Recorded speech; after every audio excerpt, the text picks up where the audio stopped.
श्रीमन नारायण। एक कोई कथावाचक हैं कौशिक जी महाराज। उनके विषय में मुझे एक वीडियो भेजा गया था और वह वीडियो वृंदावन से ही आया है। और वृंदावन के उन प्रेषक महोदय ने कहा है कि इन्होंने जो प्रवचन में कहा स्त्रियों को शालिग्राम का पूजन करना विहित है, शास्त्र सम्मत है, इसमें शास्त्र प्रमाण क्या कहते हैं। तो कौशिक जी का जब मैंने वो वीडियो देखा तो उसमें वो कह रहे हैं मैं सीना ठोक कर सकता हूँ कि स्त्रियां पूजन कर सकती हैं, बस 3 स्त्रियां पूजन नहीं कर सकती, जिसमें उन्होंने भ्रूण हत्या का, व्यभिचार का इत्यादि का वर्णन किया है। वो तो ठीक है, भ्रूण हत्या, व्यभिचार इत्यादि, परपुरुष संसर्ग आदि या जहर इत्यादि देने वाली स्त्रियां तो साक्षात राक्षसी ही जाननी चाहिए। उसको तो मैं स्त्री मानता ही नहीं, वो तो मैं फिर मनुष्येतर वो राक्षस पिशाचादी योनियों का मैं समझूंगा जो भ्रूण हत्या कर दे, विषादी से दग्ध कर दे अपने सौभाग्य को और परपुरुष संसर्ग करने लगे। तद्वत पुरुष भी, भ्रूण हत्यारे पुरुष भी, पर स्त्रीगामी पुरुष भी राक्षस ही जानने चाहिए। उनमें क्या मनुष्यत्व प्रतिष्ठित रहेगा, आतताई हो जाते हैं ऐसे लोग। लेकिन कौशिक जी ने जो कहा कि सीना ठोक कर सकता हूँ, स्त्रियां शालिग्राम का पूजन कर सकती हैं, तो कैसे कर सकती हैं और कैसे नहीं कर सकती हैं, इसका उन्होंने पूरा स्पष्ट तो प्रमाण दिया नहीं। उन्होंने मंच से भले कह दिया कि मैं कर सकता हूं, प्रमाण दे दूंगा, लेकिन क्या प्रमाण था ये तो उन्होंने बताया नहीं। उल्टे व्यक्तियों को भ्रमित कर दिया। तो ऐसा नहीं है कि कोई स्त्री भ्रूण हत्या नहीं कर रही है, पर स्त्री गमन, पर पुरुष गमन नहीं कर रही है तो शालिग्राम भगवान का स्पर्श पूर्वक पूजन करने लगेगी, ऐसी बात नहीं समझनी चाहिए। स्कंद पुराण का ही प्रमाण मेरे पास उपलब्ध है। शालग्राम न स्पृशेत्तु हीन वर्णे वसुंधरे स्त्री शूद्र कर स्पर्शे वज्र स्पर्शाधिको मतः मोहाद्य संस्पृशेत् क्षुद्रो योषित वापि कदाचन श्वपेत नरके घोरे यावदाभूत संप्लवम् यदि भक्तिर्भवेत् तस्य स्त्रीणां वापि वसुंधरे दूरा देवा स्पृशन् पूजां कारयेत् सुसमाहितः। स्पष्ट कहा कि शूद्र वर्ण के व्यक्ति को और स्त्रियों को शालिग्राम भगवान का स्पर्श पूर्वक पूजन नहीं करना है। यदि उनमें भगवान नारायण के प्रति भक्ति हो तो वे दूर से बिना स्पर्श के ही शालिग्राम भगवान का अर्चन करें। शालिग्राम भगवान के पूजन की बहुत ही स्पष्ट और बहुत ही कठोर विधियां हैं, और यहाँ तक कि हम लोग भी भगवान शालिग्राम का अर्चन जब करते हैं तो बहुत ही स्पष्ट कठोर नियमों के साथ करते हैं। ये नहीं कि केवल भक्ति हो गई तो हम पूजन करने लगे, नहीं। कोई भी भगवान के पूजन का ही जो विधान है वो भगवान से ही पूछा जाता है। नारद मुनि ने भी पूछा किम व्रतं किम विधानम च कृतं केन च तद्विज। तो व्रत का विधान, पूजन का विधान, यह सब शास्त्रोक्त होते हैं। कोई घृणा की बात नहीं, कोई वैमनस्य की बात नहीं है, लेकिन एक विधि है। आप खीर बना रहे हैं तो खीर में आप नमक नहीं डाल सकते। आप खिचड़ी बना रहे हैं तो खिचड़ी में आप नमक डालेंगे। तो आप एक विधि के अनुसार ही हर चीज को करते हैं। आप पेट्रोल इंजन में डीजल नहीं डाल सकते, डीजल इंजन में पेट्रोल नहीं डाल सकते, उसकी एक प्रक्रिया विधि है। वैसे ही भगवान के सगुण अर्चा विग्रह के पूजन में तो उतना नियम नहीं है, लेकिन शालिग्राम भगवान के अर्चन में कुछ विशिष्ट नियम हैं। ब्राह्मण, क्षत्रिय, वैश्य, पुरुष विष्णु धर्मान्वित होकर, वैष्णव भाव से युक्त होकर, यज्ञोपवीत शिखादि सूत्रादि से युक्त हो और सदाचारी हो, तभी भगवान शालिग्राम का स्पर्श पूर्वक पूजन करने का अधिकारी होता है, अन्यथा इनको भी अधिकार नहीं है। अब हम आगे बढ़ते हैं। पद्म पुराण के पाताल खंड के अध्याय 20 के श्लोक 22 से लेकर 27 तक देखें। ब्राह्मण क्षत्रियो वैश्य शूद्रो वेद पथि स्थितः शालिग्रामं पूजयित्वा गृहस्थो मोक्षमाप्नुयात्। ब्राह्मण, क्षत्रिय, वैश्य और शूद्र जो वैदिक मर्यादा का पालन करते हो। वैदिक मर्यादा का अर्थ यह नहीं कि सब वेद पढ़ने लगे। वैदिक मर्यादा का अर्थ यह है कि वेद और वेद सम्मत शास्त्रों में चारों वर्णों के लिए जो कर्तव्य निर्दिष्ट हैं उनके अनुसार जो जीवन यापन करते हैं, वे व्यक्ति गृहस्थ होकर भी शालिग्राम भगवान का पूजन करने से मोक्ष को प्राप्त कर लेते हैं। न जातु चित स्त्रिया कार्यं शालिग्रामस्य पूजनम भर्तृहीनाथ सुभगा स्वर्गलोक हितैषिणी। कोई भी स्त्री हो, चाहे सौभाग्यवती स्त्री हो, चाहे विधवा स्त्री हो, कोई भी स्त्री शालिग्राम भगवान का पूजन न करे। क्यों, कैसे न करे? स्पर्श करके न करे। मोहात् स्पृष्ट्वापि महिला जन्मशील गुणान्विता हित्वा पुण्य समूहंसा सत्वरं नरकं व्रजेत्। मोह से भी कोई महिला भगवान शालिग्राम का स्पर्श करती है तो फिर उसको नरक जाना पड़ता है। अपने पुण्य समूहों का वह स्वयं नाश कर देती है। स्त्री पाणी मुक्त पुष्पाणी शालग्राम शिरोपरि पवेरधिक पातानि बदंती ब्राह्मणोत्तमा। श्रेष्ठ विद्वज्जन बताते हैं कि स्त्री के हाथ से स्पर्श पूर्वक जो पुष्प इत्यादि भगवान शालग्राम को चढ़ाए जाते हैं वे रक्त पीव इत्यादि से भी अधिक घृणित हो जाते हैं उनके लिए। चंदनम विष संकाशं कुसुमं वज्र सन्निभं नैवेद्यं कालकूटाभं भवेद भगवतः कृतम। जो स्त्री चंदन लगाती है भगवान को स्पर्श पूर्वक शालग्राम भगवान को, वह विष के समान हो जाता है, पुष्प वज्र के समान हो जाता है, और नैवेद्य जो स्पर्श पूर्वक लगाया जाए वह कालकूट विष के समान त्याज्य हो जाता है। इसीलिए कहा तस्मात् सर्वात् मना त्याज्यं स्त्रिया स्पर्श शिरोपरि कुर्वती याति नरकं यावद इंद्राश्च चतुर्दश। 14 इंद्रों के कार्यकाल पर्यंत अर्थात कल्प पर्यंत वह स्त्री नरक जाती है जो स्पर्श पूर्वक शालग्राम भगवान का पूजन करती है। अब हम यह देखते हैं भविष्य पुराण के तृतीय पर्व खंड 3 अध्याय 22 के 14, 15, 16 श्लोकों में क्या कहते हैं। मुनयो देवता सर्वास तथा पितृगणा प्रिय सर्वे ते तृप्तिमायान्ति शालग्राम से पूजनात्। जो व्यक्ति शालग्राम भगवान का पूजन करता है उसके लिए देवता पितर मुनि सभी तृप्त हो जाते हैं, ऐसा समझना चाहिए। लेकिन कैसे करेंगे पूजन? तो जो द्विजाति हैं, ब्राह्मण क्षत्रिय वैश्य पुरुष हैं और द्विजाति धर्म से संस्कृत हैं, यज्ञोपवीत शिखा सूत्र आदि स्वशाखोक्त मार्ग से अधिकृत हैं, ऐसे व्यक्ति स्पर्श पूर्वक चंदन इत्यादि से पूजन करें। और जो शूद्रगण हैं वह केवल स्नान मात्र से बाहर से ही पूजन कर लें। और जो म्लेच्छ गण हैं, जो शूद्र भी नहीं है, जो म्लेच्छ हैं, जो सनातन से ही बाहर हो गए, हिंदू धर्म से ही बाहर हो गए, वो क्या करें, केवल दर्शन मात्र से प्रणाम कर लें भक्ति पूर्वक, तो उनके लिए वही पूजन हो जाता है।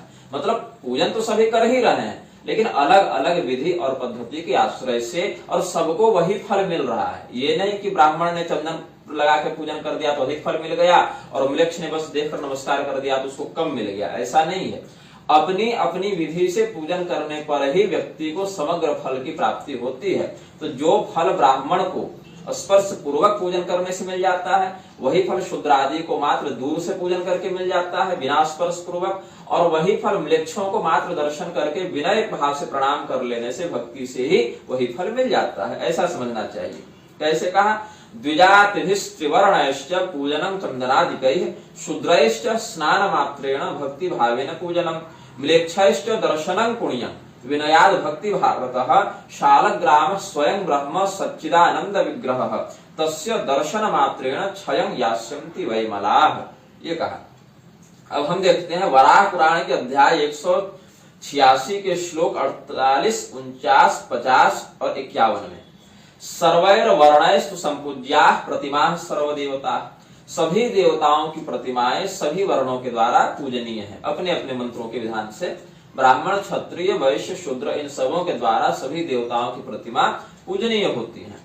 अब ये नहीं कि गर्भगृह में जाकर सभी मंदिरों में पूजा करने लगे, उस हिसाब से नहीं कहा। आप घर में पूजन करें या स्वयं से मंदिर बनवाकर प्रतिष्ठित करके पूजन करें, लेकिन जो सिद्ध प्रतिष्ठित देवालय हैं अन्यान्य महापुरुषों के द्वारा, वहां तो हम लोग भी विशेषतया गर्भगृह में प्रवेश नहीं करते, कर भी लिया तो स्पर्श पूर्वक पूजन तो नहीं करते। वहां जो देवलादि अर्चक अधिकृत हैं महायाजक आदि, वही केवल वहां पूजन करते हैं। ब्राह्मण भी हो तो वह भी ऐसे किसी भी मंदिर के गर्भगृह में घुस के स्वयं अर्चन नहीं करता है, नियमतः तो नहीं करना चाहिए।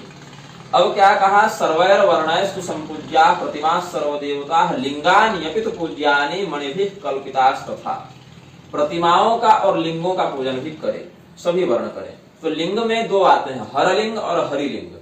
हरलिंग को शिवलिंग कहते हैं और हरिलिंग को शालग्राम कहते हैं। ये सब भगवान के प्रतीक हैं, प्रत्यक्ष विग्रह हैं। और शिवलिंग में भगवान शिव की प्रधानता से सभी देवता पूजित हो जाते हैं, और शालग्राम में भगवान नारायण की प्रधानता से सभी देवता पूजित हो जाते हैं। तो यहाँ कहा शालग्रामो न स्पृष्टव्यो हीन वर्णाय वसुंधरे स्त्री शूद्र कर संस्पर्शो वज्र स्पर्शाधिको मतः। वज्र के स्पर्श से भी अधिक कठोर स्पर्श माना गया है स्त्री और शूद्र के हाथ से शालग्राम भगवान का स्पर्श। इसीलिए कहा कि कल्प पर्यंत वह शूद्र या वह स्त्री नरक जाते हैं जो स्पर्श पूर्वक भगवान का शालग्राम का पूजन करते हैं। मोहादिय, मोह से भी न करे। मोहादिय संस्पृशे क्षुद्रो योषित वापि कदाचन पच्यते नरके घोरे यावदाभूत संप्लवम। तो क्या करेंगे हम? क्या भगवान का पूजन नहीं करेंगे स्त्री और शूद्र? तो ऐसा भी नहीं है। यदि भक्तिर भवेत् तस्य स्त्रीणां वापि वसुंधरे दूरा देवा स्पृशन् पूजां कारयेत् सुसमाहितः चरणामृतपानेन सर्व पाप क्षयो भवेत्। स्त्री और शूद्र क्या करे, बिना प्रत्यक्ष स्पर्श के दूर से ही भगवान का पूजन करे, स्पर्श न करे और भगवान के चरणामृत का पान करे, तो उस स्थिति में उनके सभी पापों का नाश हो जाता है, उनको वही उत्तम गति प्राप्त होती है। स्कंद पुराण में, अब यहाँ शूद्र शब्द से, स्त्री शब्द से बहुत लोग नारीवादी और वामपंथी वैमनस्यवादी भड़क जाएंगे। आजकल क्या होता है ना कि लोगों को संतुष्ट करने के लिए शास्त्रों की मनमानी व्याख्या आचार्यगण करने लगे हैं, लेकिन ऐसा नहीं होना चाहिए। आपको आचार्य को और वैद्य को कठोर वाचा होना चाहिए। वह कठोर शब्दों का प्रयोग भले करे, लेकिन अशास्त्रीय शब्दों का प्रयोग न करे। डॉक्टर अगर मरीज की इच्छा के अनुसार चलने लगेगा तब तो मरीज मर ही जाएगा, और आचार्य अपने अनुयायियों की इच्छा के अनुसार चलने लगेगा तो शास्त्र की मर्यादा नष्ट भ्रष्ट हो जाएगी। तो क्या कहा, स्कंद पुराण के नागर खंड के अध्याय 243 के आप प्रकरण को देखें, वहां ब्रह्मा जी ने बताया है कि एक शूद्र था, उसका नाम था पैजवन।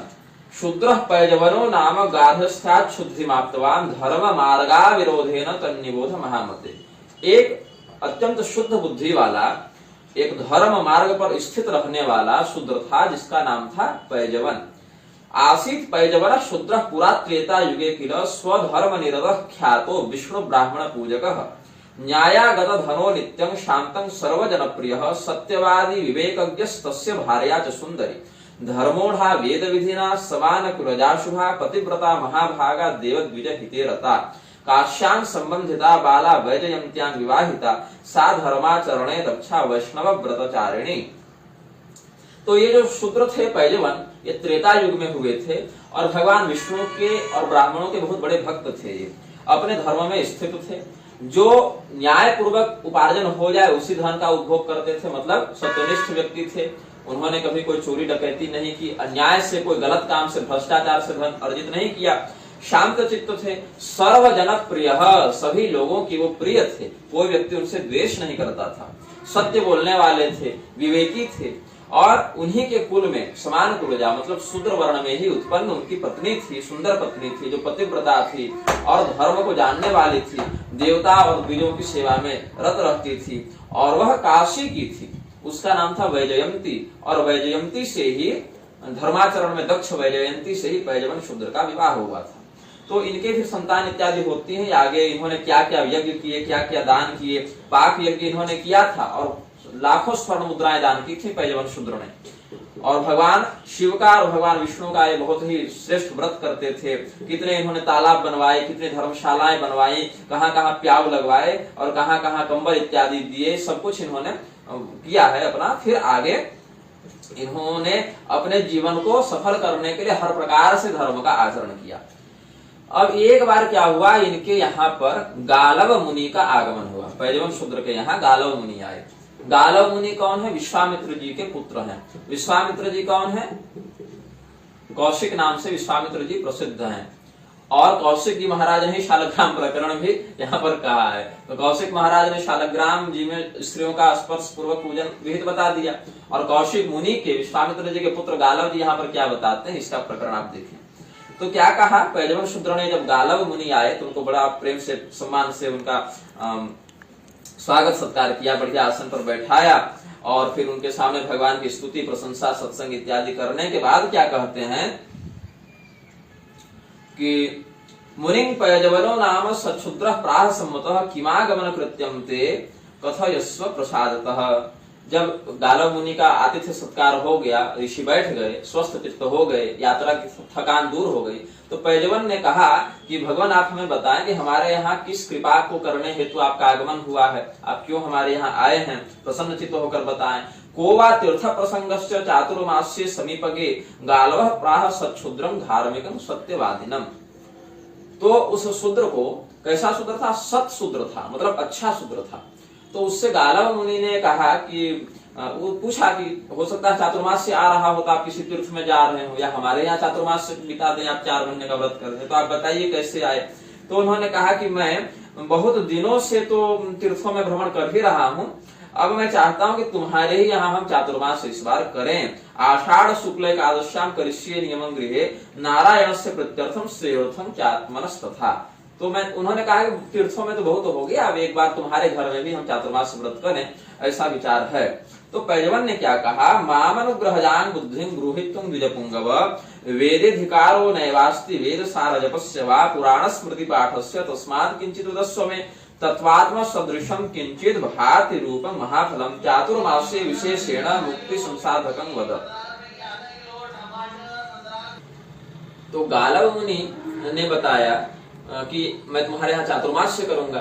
तो पैजवन ने कहा कि महाराज, मैं तो समझता हूँ कि शूद्रों का वेद पाठ में अधिकार नहीं है, हम लोग वेद स्मृति पुराण आदि के पाठ में अधिकृत नहीं है और पुराण स्मृति इत्यादि का हम श्रवण करते हैं। तो उस स्थिति में आप हमें बताएं कि किस प्रकार से हम इस चातुर्मास्य में कुछ ऐसा करें कि हमारी भी मुक्ति हो जाए प्रभु। तो गालव मुनि ने क्या कहा, शालिग्राम गतं विष्णु चक्रांकित पुटं सदा येर चयंती नरा नित्यम तेषां भुक्तिस्पदूरतः। साक्षात चक्रांकित भगवान नारायण शालग्राम स्वरूप का जो पूजन करते हैं उनके लिए मुक्ति तो बिल्कुल हाथ में हो जाती है। शालग्रामे मनो यस्य यत् किंचित क्रीडते शुभं अक्षय्यं तद भवे नित्यं चातुर्मास्य विशेषतः। विशेष करके शालग्राम भगवान का जो लोग अर्चन करते हैं और उनके प्रति अपने मन को लगाते हैं, उनका किया गया सभी सत्कर्म अक्षय हो जाता है।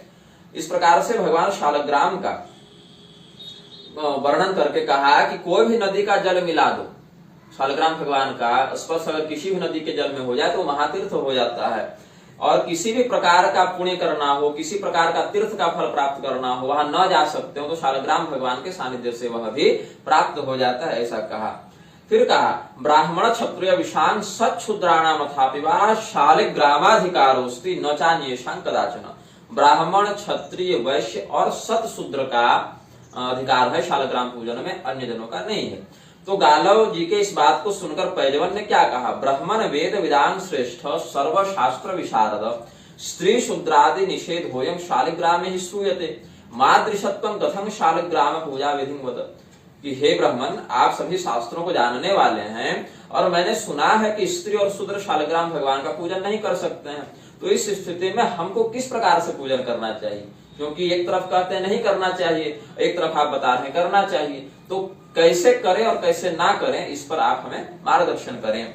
तब गालव मुनि ने क्या कहा, असत शूद्र गतं दास निषेधं विद्यमानद स्त्रीणामपि च साध्यीनां नैवा भाव प्रकीर्तितः माभूत संशयस्तेनात्र नाकुशे संशयात् फलम् शालिग्रामार्चन पराः शुद्ध देहा विवेकिनः नते यमपुरं यान्ति चातुर्मास्ये च पूजकाः शालग्रामार्पितं माल्यं शिरसा धारयन्ति ये तेषां पाप सहस्राणि विलयं यान्ति तत्क्षणात्। क्या कहा कि जो शूद्र और स्त्री के लिए निषेध बताया गया है वह असत शूद्र और असत स्त्री के लिए बताया गया है। मतलब मांस मदिरा में लिप्त रहने वाले शूद्र, जो व्यभिचार इत्यादि में लिप्त रहने वाली स्त्रियां हैं, मतलब जो सदैव धर्म मार्ग के विरुद्ध जाकर काम करते हैं, उनके लिए निषेध बताया गया है। बृहद धर्म पुराण में शत शूद्र की परिभाषा बताया गया है, जो देवताओं का, ब्राह्मणों का, अतिथियों का पूजन करें, चोरी डकैती मांस मदिरा व्यभिचार इत्यादि से दूर रहें और जो सदैव सभी प्राणियों के प्रति सेवा और करुणा का भाव धारण करें, ऐसे शूद्रों को, शास्त्र परायण शूद्रों को सत शूद्र कहा जाता है। ऐसे शूद्रों का जल इत्यादि भी ग्राह्य होता है, वहां कोई भेदभाव भी नहीं रखा जाता और ऐसे शूद्र भी भगवान के अर्चन आदि में, शालग्राम आदि के अर्चन में वैष्णव दीक्षा युक्त होकर अधिकृत हो जाते हैं। लेकिन फिर भी यह समझना चाहिए कि जैसे विदुर जी परम ब्रह्मनिष्ठ थे, शूद्र कुल उत्पन्न होकर भी, शूद्र योनि जात होकर भी विदुर जी अत्यंत श्रेष्ठ ब्रह्मनिष्ठ संत थे, किंतु फिर भी उन्होंने जहां जहां वर्णाश्रमगत मर्यादा आई वहां उन्होंने विशेषाधिकार का प्रयोग नहीं किया, मर्यादा के अनुसार ही रहे। इसीलिए ब्रह्मोपदेश करने के लिए अलग से सनत्सुजात ऋषि का उन्होंने आवाहन किया है विदुर जी ने धृतराष्ट्र को उपदेश देने के समय। यद्यपि ज्ञान की दृष्टि से वे भी बता सकते थे, लेकिन उन्होंने वर्णाश्रम की मर्यादा का ही पालन किया। वैसे ही जो शूद्र शास्त्रनिष्ठ होगा, देवता में, विप्रों में और धर्म में रुचि रखेगा, वह कभी भी हठ पूर्वक यह नहीं कहेगा कि हमको स्पर्श पूर्वक ही पूजन करना है, अपितु वह बाहर से ही पुष्प जल चंदन आदि का प्रयोग भगवान के प्रति करके भक्ति भाव का ही प्रदर्शन करेगा। स्त्रियों को भी ऐसा ही करना चाहिए। यहाँ तक कि हमारे ही घर में हमारी माता, बहन, चाची इत्यादि स्वयं स्पर्श पूर्वक शालग्राम भगवान का पूजन नहीं करती हैं। यहाँ स्त्रियों में जो साध्वी शब्द आया है, वो आजकल जो साध्वियां कथा कहते चल रही है ना, मेकअप पोत पोत कर, उनको साध्वी मत समझना।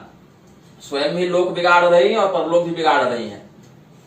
साध्वी वह स्त्री है जो अपने कुल की परंपरा के अनुसार पातिव्रत धर्म का पालन करते हुए स्त्रियोचित कर्तव्यों में दृढ़ हो, वह साध्वी कहलाई गई है। ये सब जो कथा कहती चल रही है मेकअप पोत के बिना शास्त्रानुसरण किए, ये सब साध्वी नहीं है। नाम भले साध्वी लगा लिए हैं, लेकिन ये सब साध्वियां हैं नहीं शास्त्रोचित परिभाषा के अंतर्गत। तो यह भी समझना चाहिए, क्योंकि स्पष्ट ये शास्त्र विरुद्ध कृत्य कर रही हैं। तो स्त्री और शूद्र का शालग्राम पूजन में किस प्रकार से और किस अंश में अधिकार है, यह मैंने शास्त्रीय प्रमाणों के साथ प्रस्तुत किया है। आशा है कि आचार्य जन जब मंच से कुछ व्याख्यान करेंगे तो सांगोपांग उसका विवेचन प्रस्तुत कर देंगे, जिससे आगे कोई भ्रम की स्थिति उत्पन्न नहीं हो। जय श्रीमन्नारायण।